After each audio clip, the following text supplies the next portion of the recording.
सिमरन की प्रेम कहानी की शुरुआत 2.5 साल पहले हुई थी। दिल्ली के शाहदरा जिले में मंडोली रोड पर हर्ष विहार थाना क्षेत्र में एक कॉलोनी है, बुद्ध विहार। इसी कॉलोनी की गली नंबर 12 के मकान नंबर 438 में रहता है मोहम्मद शरीफ और शाबरी बेगम का परिवार। शरीफ का कबाड़ खरीदने बेचने का काम है। काम कबाड़ी का जरूर था, लेकिन आमदनी अच्छी थी। घर में कोई कमी नहीं थी। परिवार दिल खोलकर पैसा खर्च करता था। शरीफ व शाबरी की 5 औलादें थीं, 2 बेटे व 3 बेटियां। तीनों बेटियां बड़ी थीं, उनसे छोटे 2 बेटे थे। 2 बड़ी बेटियों की दिल्ली में ही अच्छे परिवारों में शादी हो चुकी थी। सिमरन बेटियों में सबसे छोटी थी। उससे छोटे 2 भाई थे, बड़ा फिरोज, उससे छोटा अजहर। 12वीं तक पढ़ी सिमरन की 2.5 साल पहले कॉलोनी में हो रहे एक निकाह के वलीमा में जब आमिर से पहली बार आंख लड़ी थी तो वह उम्र का 20वां बसंत पार कर चुकी थी। वैसे तो उम्र की ये ऐसी दहलीज होती है जिसे लांघ कर लड़की यौवनांगी बनती है। इस पड़ाव पर पहुंचते ही उसे दुनिया की हर चीज खूबसूरत नजर आने लगती है। देखने का नजरिया बदल जाता है। निहायत खूबसूरती का खजाना लिए सिमरन की जवानी एक नई अंगड़ाई ले रही थी। वैसे तो कुदरत ने उसे खूबसूरती की नियामत दिल खोलकर बख्शी थी, लेकिन जब वह सज संवर कर निकलती थी तो उसके तीखे नाक नक्श उसकी बेइंतहा खूबसूरती को और ज्यादा बढ़ा देते थे। उस दिन भी सिमरन की खूबसूरती कुछ ऐसी ही बिजलियां गिरा रही थीं। वलीमा की उस पार्टी में सिमरन की निगाहें डीजे के फ्लोर पर बेहद आकर्षक ढंग से डांस कर रहे उस युवक पर अटकी थी जो मानो उसी के लिए डांस कर रहा हो। हालांकि सिमरन ने इससे पहले किस्से कहानियों में ही देखा सुना था कि मोहब्बत नाम की कोई चीज होती है। आखिर मोहब्बत है ही ऐसी चीज जिसे सभी करना चाहते हैं। सिमरन को उस दिन पहली बार मोहब्बत का एहसास आमिर से बात करके हुआ था। उस वलीमा फंक्शन में मौका मिलते ही आमिर ने उसे एक कोने में रोककर पूछा, हेलो जी, कैसा लगा हमारा डांस? एक अनजान युवक से इस तरह बात करते हुए सिमरन का दिल पहली बार इतनी तेजी से धड़का। उसकी अटकी हुई सांसों को आमिर ने एक ही नजर में पढ़ लिया। आपने बताया नहीं? आमिर ने फिर से वही सवाल किया। जी बहुत अच्छा, एकदम ऋतिक रोशन की तरह डांस करते हो आप। सिमरन ने किसी तरह जवाब दिया। आपका नाम जान सकता हूं? आमिर ने पूछा। सिमरन। ना जाने कैसे और क्यों सिमरन के मुंह से अपने आप निकल गया। अगले ही पल उसे अपनी भूल का एहसास हुआ। मुझे आमिर कहते हैं, यहीं गली नंबर 9 में रहता हूं, मदीना मस्जिद के पास। आमिर, जो सिमरन से बातचीत करने के लिए बेताब था, ने सिमरन की घबराहट व हिचकिचाहट को देखकर खुद ही बातचीत का सिलसिला शुरू कर दिया। आपको पहले इस इलाके में नहीं देखा, आप शायद अपनी रिश्तेदारी में आई हैं। नहीं नहीं, मैं भी यहीं की रहने वाली हूं। 12 नंबर गली में घर है हमारा। जिनके यहां ये वलीमा है, अब्बू के दोस्त हैं। सिमरन को मानो अपने ऊपर नियंत्रण ही नहीं था। आमिर जो भी सवाल कर रहा था उसके मुंह से जवाब खुद निकल रहे थे। थोड़ी बहुत बातचीत और हुई। अचानक आमिर नाम के उस युवक ने सिमरन के हाथ से उसका मोबाइल ले लिया और उस पर अपना नंबर लगाकर घंटी मार दी। आमिर के मोबाइल पर सिमरन के नंबर की कॉल आ चुकी थी। थैंक यू सिमरन, तुमसे मिलकर बहुत अच्छा लगा। पहली बार कोई इतनी प्यारी लड़की मिली है जिससे दोस्ती करने का मन हो रहा है। हम लोग फोन पर बात करते रहेंगे। आमिर हवा के तेज झोंके की तरह आया और अपनी बात कहकर सिमरन को हक्का बक्का छोड़कर चला गया तो सिमरन मानो सोते से जागी। सिमरन को उस दिन पहली बार लगा कि कहीं ये मोहब्बत तो नहीं है, क्योंकि उसने सुना था कि मोहब्बत एक भावना है जिसका एहसास धीरे धीरे होता है। कभी कभी यह मोहब्बत किसी से पहली नजर में भी हो जाती है। सिमरन को उस दिन लगा कि ये शायद मोहब्बत का तीर था जो उसके जिगर के पार हो गया था। इसीलिए वह आमिर की किसी बात का विरोध नहीं कर सकी थी। उस दिन रात को सिमरन ठीक से सो नहीं सकी। आंखें बंद करती तो बार बार आमिर का चेहरा उसकी आंखों के आगे तैरने लगता।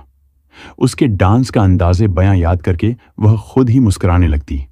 उसे लगा कि वह प्यार की अनजानी सी डगर पर चल पड़ी है, लेकिन अभी तक वो ये नहीं जानती थी कि आमिर है कौन, क्या करता है, उसकी हैसियत क्या है। अगले दिन ही आमिर ने व्हाट्सएप पर सिमरन से बातचीत शुरू कर दी। युवाओं के बीच प्यार की शुरुआत में जिस तरह की बातें होती हैं, उस दिन से दोनों के बीच वैसी बातचीत भी शुरू हो गई। दोनों ने एक दूसरे को अपने फोटो भेजने शुरू कर दिए। चंद रोज बाद दोनों के बीच घर से बाहर कहीं मिलने की बात भी तय हो गई। एक बार मिलना हुआ तो फिर दोनों को मिलना जुलना आम बात हो गई। कभी इलाके में गली के किसी नुक्कड़ पर, तो कभी नजदीक के किसी पार्क में, कभी किसी चाइनीज फूड सेंटर पर, तो कभी पिक्चर देखने के लिए दोनों साथ आने जाने लगे। जैसे जैसे समय बीत रहा था, दोनों की मोहब्बत परवान चढ़ती जा रही थी। कभी कभी मौका मिलता तो आमिर सिमरन के अधरों पर अपने प्यार की मुहर भी लगा देता, जिससे सिमरन की तड़प और बढ़ जाती थी। एक तरह से सिमरन आमिर के प्यार में पूरी तरह दीवानी हो चुकी थी। करीब 6 महीने तक दोनों का प्यार इसी तरह चोरी छिपे परवान चढ़ता रहा। प्यार की हर कहानी एकदम सीधी नहीं होती, उसमें कई बाधाएं होती हैं, और सिमरन का प्यार तो वैसे भी पहली नजर का अंधा प्यार था, जिसमें न तो भविष्य की भलाई देखी गई थी, न ही भावी जिंदगी की कड़वी सच्चाई को परखा गया था। सिमरन बहनों में सबसे छोटी थी और मां बाप की लाडली भी। मां बाप चाहते थे कि जवानी की दहलीज पर खड़ी सिमरन की शादी भी किसी अच्छे परिवार में कर दी जाए, इसीलिए वे उसके लिए अच्छा वर तलाश रहे थे। सिमरन के प्यार से अनजान मां ने जब एक दिन सिमरन को रिश्ते के लिए एक लड़के की फोटो दिखाई, तो सिमरन को ऐसा लगा जैसे किसी ने उसे हसीन सपना देखते हुए जगा दिया हो। अम्मी, अभी शादी की क्या जल्दी है? मुझे घर से निकालना चाहती हो क्या? सिमरन ने बेमन से लड़के की फोटो देखने के बाद कहा। नहीं बेटा, लड़की मां बाप के लिए एक जिम्मेदारी होती है। जितनी जल्दी ये जिम्मेदारी पूरी हो जाए, मां बाप का मन हल्का हो जाता है। और तेरा निकाह हो जाएगा तो उसके बाद फिरोज के लिए भी तो दुल्हन लानी है घर में। शाबरी बेगम ने सिमरन के शादी के ऐतराज को स्वाभाविक रूप से लिया, लेकिन वे इस बात से कतई अनजान थीं कि बेटी के मन में क्या चल रहा है। सिमरन जानती थी कि अगर उसने अपनी अम्मी को अपनी पंसद के बारे में बताया तो वे आमिर से उसकी शादी के लिए कतई तैयार नहीं होगी, क्योंकि आमिर का परिवार उसकी दूसरी बहनों की ससुराल की तरह समृद्ध नहीं था। आमिर के पिता शाहिद मूल रूप से मेरठ के रहने वाले हैं। वे जवानी के दिनों में ही दिल्ली आ गए थे। आजादपुर मंडी में आढ़तियों को लेबर सप्लाई करने वाले शाहिद के परिवार में उनकी बीवी आबिदा के अलावा 10 बच्चे थे, 3 बेटियां व 7 बेटे। परिवार लंबा चौड़ा था और खर्चे अधिक। मंदे समय में उन्होंने किसी तरह अपने परिवार के लिए मंडोली की गली नंबर 9 में मकान तो बना लिया था, लेकिन 3 बेटियों की शादी करने और 7 बेटों को पाल पोस कर जवान करते करते वे उम्र से पहले ही बूढ़े होकर बीमार रहने लगे थे। उनका कोई भी बच्चा 5वीं जमात से ज्यादा नहीं पढ़ सका था। मेरठ के सरूरपुर, जैनपुर में पनीर बनाने के कई प्लांट हैं। शाहिद के लगभग सभी बेटे इन्हीं फैक्ट्रियों में काम करते हैं। 2 बड़े बेटे अपने परिवार के साथ जैनपुर में ही किराए का मकान लेकर रहते थे। आमिर से छोटे भाई की भी शादी हो चुकी थी, लेकिन उसकी पत्नी दिल्ली में शाहिद व उनकी पत्नी आबिदा के पास ही रहती थी। बेटों की अभी शादी नहीं हुई थी। 2.5 साल पहले जिन दिनों सिमरन और आमिर का प्यार परवान चढ़ रहा था, उन दिनों आमिर पनीर बनाने का काम सीख रहा था। उसने अभी नौकरी शुरू नहीं की थी, अलबत्ता 10,000 रुपए में उसकी नौकरी एक प्लांट में पक्की हो गई थी।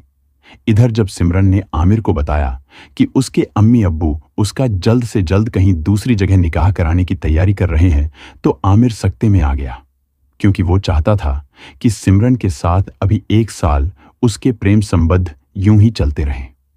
उसने सोचा था कि नौकरी करके पहले पैसा कमाएगा, फिर सिमरन से शादी करेगा।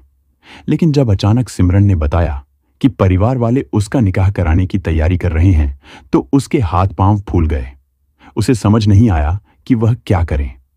सिमरन ने उसे यह भी बता दिया था कि उसके परिवार की हैसियत देखकर उसके परिवार वाले कभी दोनों की शादी के लिए तैयार नहीं होंगे।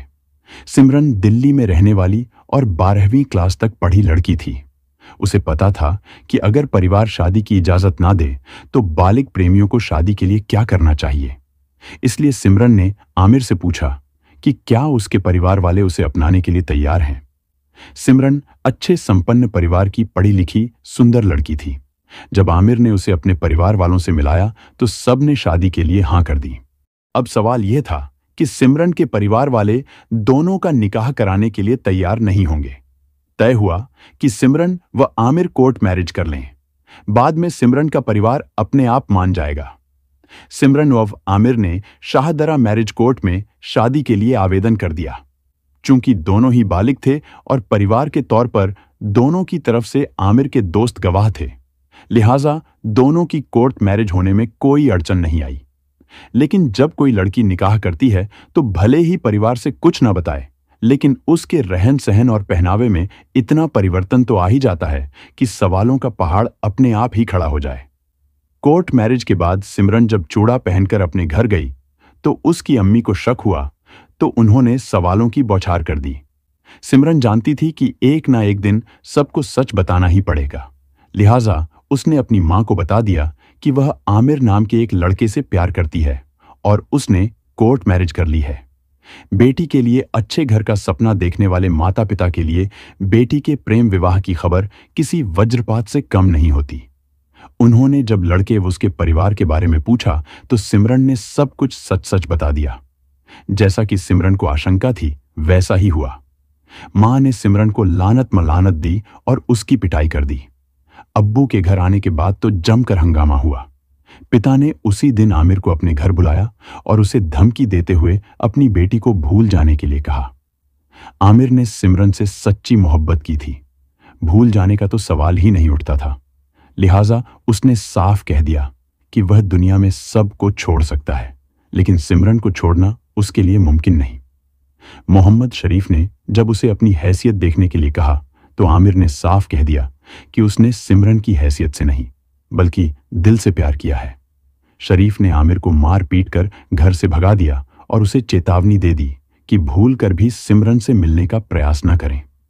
आमिर जानता था कि अगर उसने जरा सी भी देर कर दी तो सिमरन के घर वाले जल्दी ही कहीं उसका निकाह कर देंगे, लिहाजा उसने अपनी जान पहचान के कुछ लोगों से बात की और हर्ष विहार थाने पहुंच गया।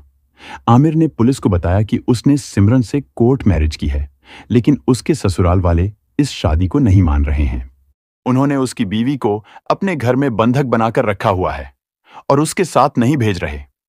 आमिर ने कोर्ट मैरिज का जो प्रमाण पत्र दिया था उसकी जांच की गई तो उससे आमिर का आरोप सच पाया गया, लिहाजा आमिर की शिकायत पर पुलिस मोहम्मद शरीफ, उनकी बेगम व बेटी को थाने ले आई। थाने लाकर दोनों पक्षों में बहस हुई। माता पिता के बेटी के पक्ष में अपने तर्क थे तो आमिर व सिमरन के अपनी मोहब्बत के तर्क, लेकिन पुलिस को तो कानून देखना था। पुलिस की नजर में आमिर व सिमरन दोनों बालिग थे, दोनों का धर्म भी एक था और कानूनन उनकी शादी हुई थी, लिहाजा पुलिस ने मोहम्मद शरीफ को चेतावनी दी कि वे आमिर व सिमरन के बीच में बाधा न डालें और उसे अपने पति के पास जाने दें। ऐसा ही हुआ भी। शरीफ ने टूटे मन से बेटी को आमिर के हाथों में सौंप दिया, लेकिन उनका दिल बुरी तरह टूट गया था। उन्होंने बेटी को न जाने क्यों बद्दुआ दे दी कि माता पिता का दिल दुखाकर वो कभी खुश नहीं रह सकती। उन्होंने थाने से ही सिमरन को आमिर के साथ भेज दिया, लेकिन साथ ही कहा भी कि आमिर के साथ उनकी बिना मर्जी के उसने जो शादी की है उसके बाद उसका उनके साथ कोई रिश्ता नहीं रहा। माता पिता का दिल टूटने के दुख से ज्यादा सिमरन को इस बात की ज्यादा खुशी थी कि जिसके साथ उसने जीवन जीने के सपने देखे थे वह उसका हो गया। सिमरन की शादी भले ही कोर्ट मैरिज के रूप में हुई थी, लेकिन ससुराल में आने के बाद आमिर ने घर में एक बड़ी दावत रखी। शुरुआत के कुछ दिन आमिर के प्यार में कैसे गुजर गए पता ही नहीं चला, लेकिन 1-2 महीने बाद ही सिमरन का सामना जिंदगी की हकीकत से शुरू होने लगा। पिता के घर में लाड़ प्यार से पली सिमरन को कभी किसी जरूरत के लिए किसी का मोहताज नहीं होना पड़ा था। उसने हमेशा खुले मन से पैसा खर्च किया था। चूंकि आमिर ने तब तक नौकरी शुरू नहीं की थी, सो वह खुद ही मां बाप व भाइयों के खर्चे पर पल रहा था। इसीलिए शादी के 2 महीने बीतने के बाद सिमरन को छोटे छोटे खर्चों के लिए दूसरों का मोहताज होना पड़ा। वह जब भी आमिर से खर्चे के लिए पैसे मांगती तो वह टकासा जवाब दे देता कि जब तक वह कमाएगा नहीं तब तक वह उसे कुछ नहीं दे सकता। अगर वह चाहती है कि उसके पास पैसा हो और उसकी जिंदगी किसी पर निर्भर ना रहे तो उसके साथ मेरठ चले, जहां वह नौकरी करके उसकी हर खुशी पूरी करेगा। सिमरन के लिए गुर्बत में जीने से अच्छा यही था कि वह उसके साथ मेरठ चली जाए। लिहाजा शादी के 2 महीने बाद ही सिमरन आमिर के साथ सरूरपुर चली गई। वहां आमिर ने हर्रा कस्बे में एक सस्ता सा किराए का मकान ले लिया। पास के जैनपुर गांव में अपने भाइयों की तरह उसने भी एक पनीर बनाने वाले प्लांट में 10,000 रुपए की पगार पर नौकरी शुरू कर दी। आमिर चूंकि गाड़ी चलाने से लेकर पनीर की मार्केटिंग और प्लांट के दूसरे काम भी देखता था, लिहाजा इन कामों से भी उसे 4 से 5,000 रुपए की अतिरिक्त कमाई हो जाती थी। किसी तरह सिमरन के साथ धीरे धीरे घर गृहस्थी चलने लगी। जिस तेजी के साथ समय गुजरने लगा, उसी तेजी के साथ सिमरन के ऊपर चढ़ा आमिर के प्यार का नशा भी उतरने लगा। क्योंकि शुरुआत में तो सिमरन ने सोचा था कि चलो जिंदगी का सफर शुरू करने के लिए तंगी में भी गुजर बसर की जा सकती है, लेकिन एक 1.25 साल बीतने के बाद उसे लगा कि गुर्बत में जिंदगी गुजारना मानो उसकी नियति बन गई है। क्योंकि ना तो आमिर उसे अच्छे कपड़े दिलाता था और ना ही उसकी कोई ऐसी फरमाइश पूरी करता था जिससे उसे खुशी मिलती। आमिर अब ये और ताने देने लगा था कि उसकी जिंदगी ऐसी ही थी और आगे भी ऐसी ही रहेगी। मैंने तेरे बाप से कोई दहेज नहीं लिया कि तेरी फरमाइशें पूरी करने के लिए चोरी डकैती करूं। जब कभी आमिर इस तरह के ताने देता तो सिमरन का माता पिता की लड़के की हैसियत को लेकर कही जाने वाली बातें याद आने लगती थीं। अब उसे समझ आने लगा था कि माता पिता बेटी के सुखद भविष्य के लिए लड़के की हैसियत और उसके काम को तवज्जो क्यों देते हैं। लेकिन सिमरन प्यार में अंधी होकर आमिर से शादी का जो कदम उठा चुकी थी, उसका पश्चाताप तो यही था कि हर हाल में भी उसे आमिर के साथ खुश रहना था। लेकिन इस दौरान एक अच्छी बात यह हुई कि कोर्ट मैरिज के कारण शुरू हुई माता पिता की नाराजगी खत्म हो गई। माता पिता और भाई व बहनें अब उससे अक्सर मोबाइल फोन पर बातें करने लगे थे। कुछ दिन सिमरन को लगा कि परिवार ने संबंधों को सुधारने के लिए जो पहल की है, उसे उस पहल को आगे बढ़ाना चाहिए। लिहाजा वह भी एक दिन आमिर को साथ लेकर अपने मायके चली गई। लंबे समय बाद मां बाप से मिलन हुआ। कुछ शिकवे शिकायतें हुईं और फिर मां बाप भी बेटी को अपने शौहर के साथ खुश देखकर सारे गिले शिकवे भूल गए। इस तरह सिमरन का अपने माता पिता के घर आना जाना शुरू हो गया।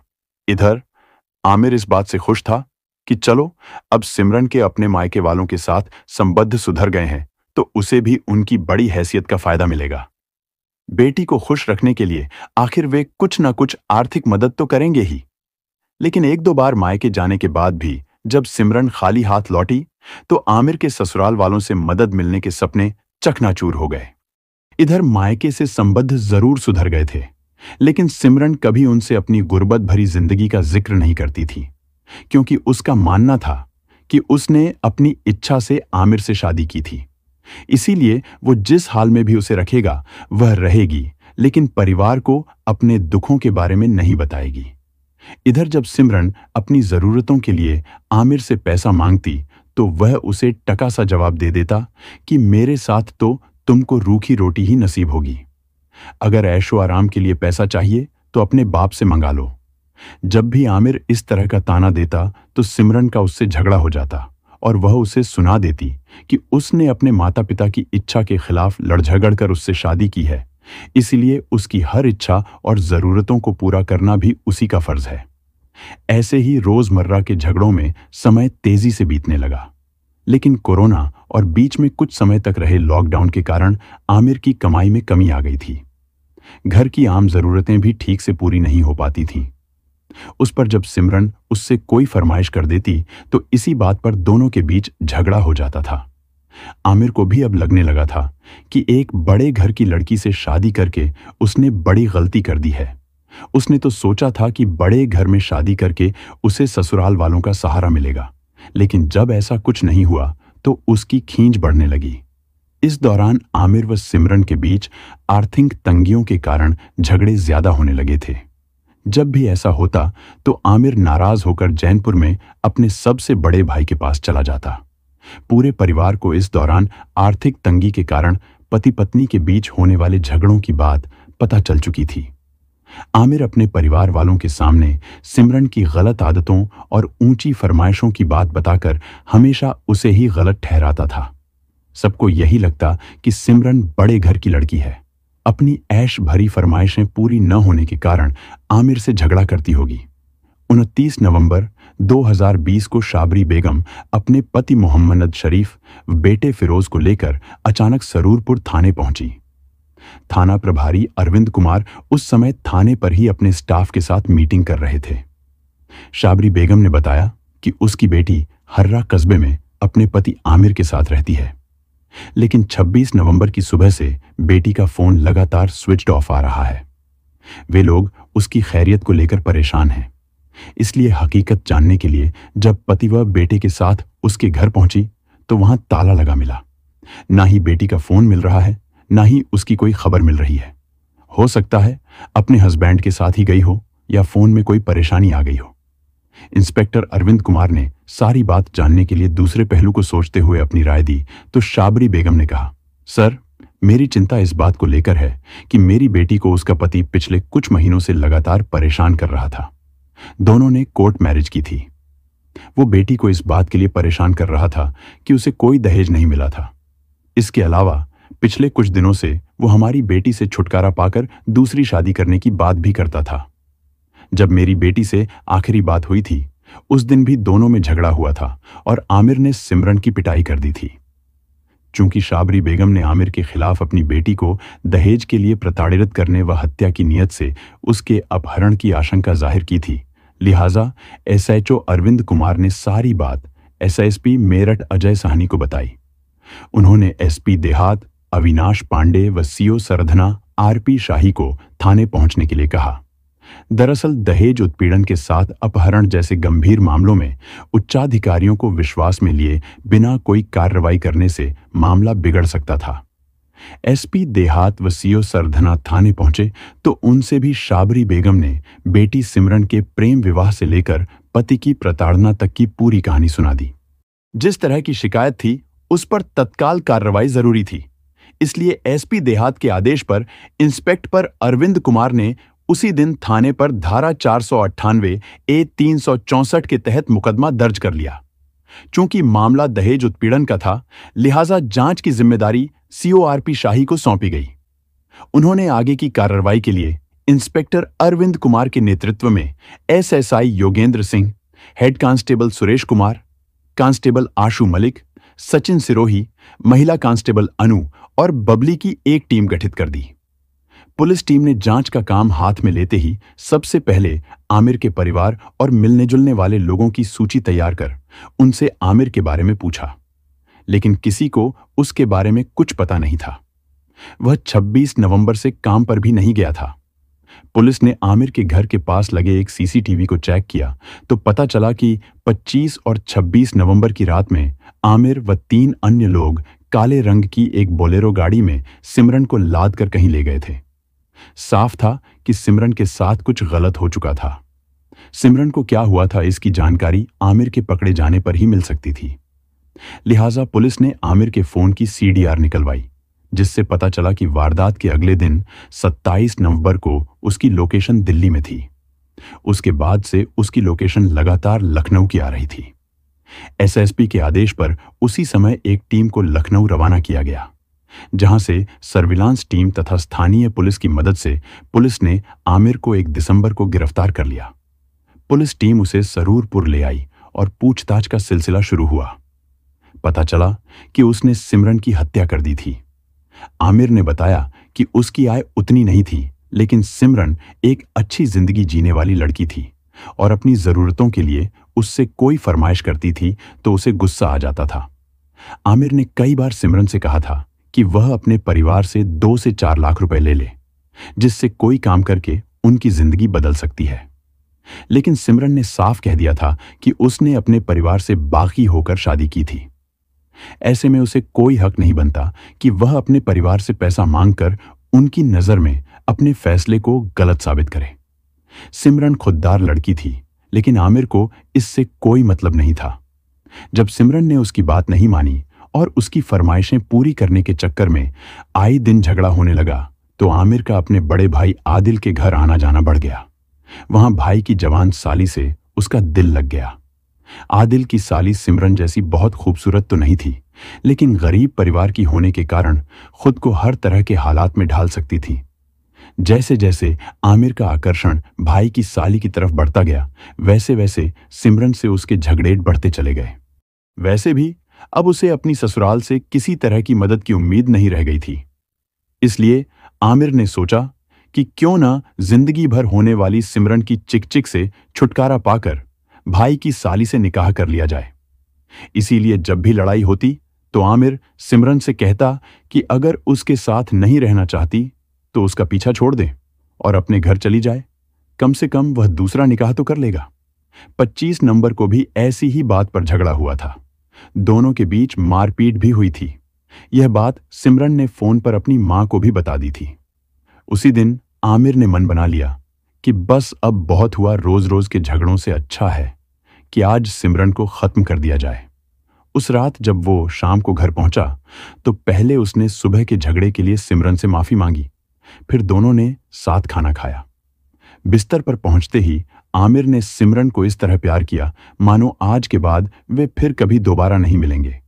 ऐसा ही हुआ भी। आधी रात को जब सिमरन गहरी नींद सो गई तो उसने सोते समय सिमरन का गला दबा दिया।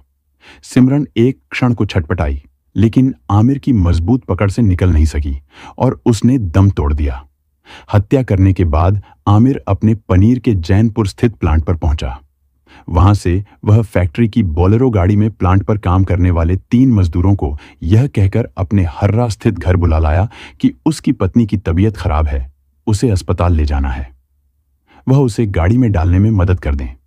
जब मजदूर घर पहुंचे तो उन्होंने देखा कि आमिर की पत्नी तो मृत पड़ी है। मजदूरों ने ऐतराज किया तो आमिर ने उन्हें नौकरी से निकलवाने की धमकी दी, जिससे वे चुप हो गए। उन्होंने सोचा कि चलो बॉडी को गाड़ी में ही तो रखवाना है।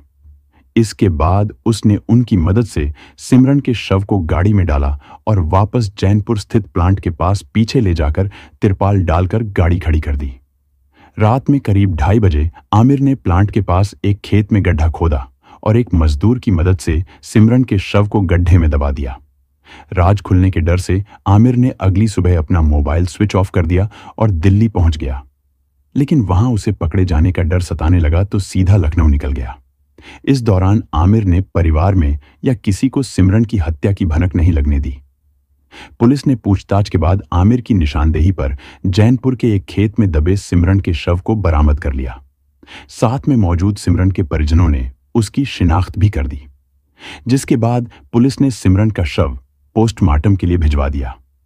आमिर से पूछताछ के बाद पुलिस ने सिमरन का शव ठिकाने लगाने में उसकी मदद करने वाले उसकी फैक्ट्री के मजदूरों के नाम पते भी मिल गए, जिनकी पहचान आरिफ निवासी नूरपुर, जिला अलीगढ़, नसीम निवासी शिखरावा, जिला नूह मेवात हरियाणा तथा बबलू निवासी विनोली, जिला बागपत के रूप में हुई। पुलिस ने उन्हें भी मुकदमे में आरोपी बनाकर मामले में हत्या की धारा 302 व सबूत खत्म करने की धारा 201 जोड़ दी। आमिर को सक्षम न्यायालय में पेश करके जेल भेज दिया गया। पुलिस बाकी आरोपियों को गिरफ्तारी की कोशिश में लग गई।